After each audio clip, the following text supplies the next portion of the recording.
পয়লেং হৈছে এটি টাই শব্দ। পয় মানে হৈছে উৎসৱ, লেং মানে হৈছে ৰথ। এইটো ধৰ্মীয় ভিক্ষুসকলৰ ক্ষেত্ৰতহে প্ৰযোজ্য হয় বা তেওঁলোকৰ ক্ষেত্ৰতহে এই অনুষ্ঠান অনুষ্ঠিত হয়। টাই বৌদ্ধসকল, যিসকল টাইমূলীয় বৌদ্ধ, সেইসকলৰ ক্ষেত্ৰতহে এই পয়লেংটো অনুষ্ঠিত হয়। বেলেগ বৰুৱা হওক, চাকমা তেনেকৈ এক্সাম্পল হিচাপে ক'ব পাৰোঁ যে তেওঁলোকৰ এনে ব্যৱস্থা নাই। মাত্ৰ এইটো টাই সংস্কৃতি বুলি ক'ব লাগিব।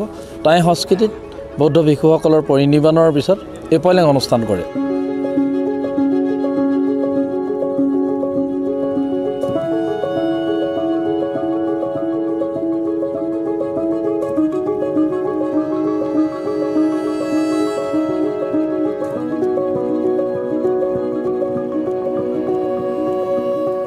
বৌদ্ধ ভিক্ষুসকলৰ যেতিয়া মৃত্যু হয় তেতিয়া তেখেতসকলৰ সাধাৰণ মানুহৰ কৰাৰ দৰে আমি সকামখন কৰিব নোৱাৰোঁ। তেখেতৰ অন্ত্যেষ্টিক্ৰিয়াটো এটা বেলেগ ধৰণৰ উপায়ে হয় আৰু সেইটো হৈছে পয়লেং।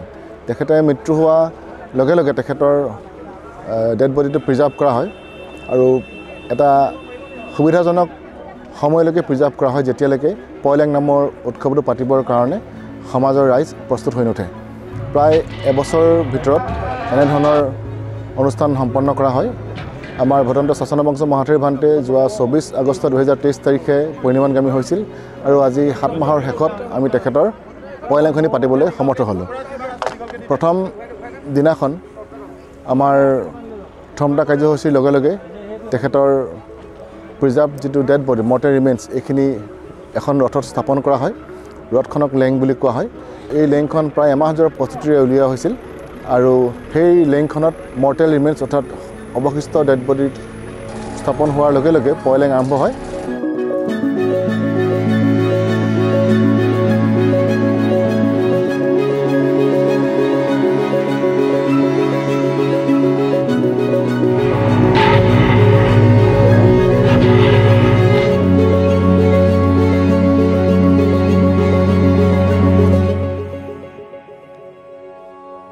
ভদন্ত ডক্টৰ শাসন বংশ মহাথেৰ ভিক্ষু, তেখেত ভিক্ষু হিচাপে ক'লে অলপ ভুল হ'ব।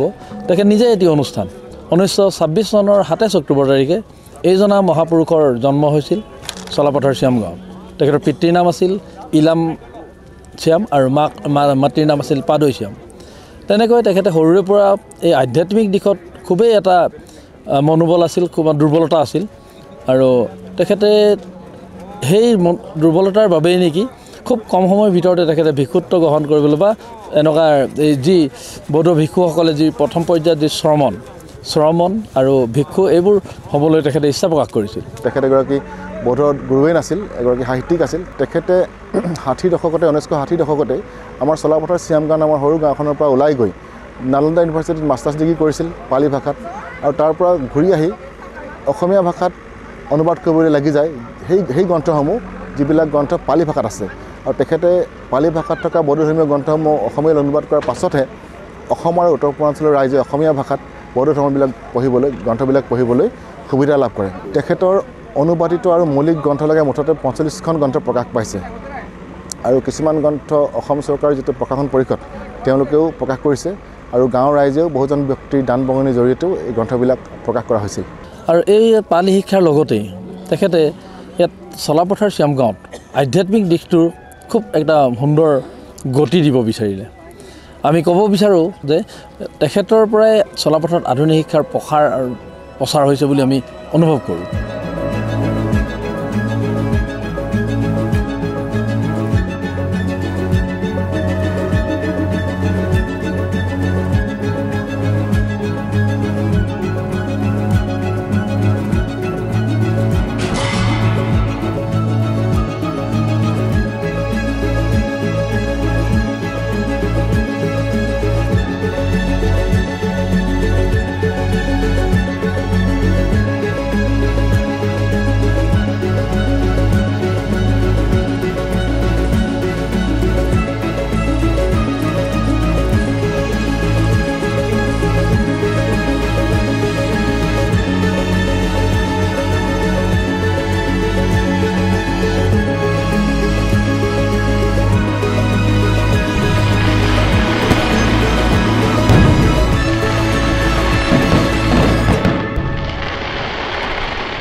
লাষ্ট 3 দিনত অসম আৰু অৰুণাচলৰ ৰাইজ গোট খাই প্ৰায় 60,000 মানুহ গোট খাইছে বুলি আমি ভাবিছোঁ আমি 1 লাখ আশা কৰিছিলোঁ কিন্তু প্ৰতিকূল বতৰৰ বাবে সিমানখিনি সম্ভৱ নহ'লগৈ কিন্তু 60,000 মানুহ গোট খাইছে আৰু বিভিন্ন জাতি ধৰ্ম নিৰ্বিশেষে বহু লোক আহিছে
পয়লেঙৰ বাবে এক বিস্তৃত পৰিকল্পনা লোৱা হয় ছেপ্টেম্বৰ মাহত তেখেতৰ এই অনুষ্ঠানটো অনুষ্ঠিত কৰিবৰ বাবে সভা অনুষ্ঠিত কৰি চৰাইদেউ জিলাৰ যিমানকেইখন বৌদ্ধ ধৰ্মাৱলম্বী গাঁও আছে বা নগৰ আছে সকলোৰে প্ৰতিনিধি নিমন্ত্ৰণ কৰি আমি আলোচনাৰ মৰ্মে এখন শক্তিশালী অভ্যৰ্থনা সমিতি গঠন কৰিছিলোঁ তাৰপিছতে কালক্ৰমত তেনেকৈ কাৰ্যবোৰ সমাপন হৈ আজি 3, 4, 5 এই 3 দিনীয়া কাৰ্যসূচীৰে আমি তেখেতৰ পয়লেং অনুষ্ঠিত কৰিবলৈ ল'লোঁ বতৰে বহুত বিধি পথালি দিলে যদিও ৰাইজৰ অকুণ্ঠ সহযোগ আৰু শ্ৰদ্ধাৰে যি অনুষ্ঠানত তেখেতলোকে অংশগ্ৰহণ কৰিলে তাতে আমাৰ উদযাপন সমিতিৰ হৌস্তৱ বৃদ্ধি কৰিলে আৰু আমি মনোবল লাভ কৰিবলৈ সক্ষম হৈ আজিৰ সমাপন কৰিবলৈ সক্ষম সফল সমাপ্তি ঘটাবলৈ সক্ষম হৈছে বুলি আমি ভাবোঁ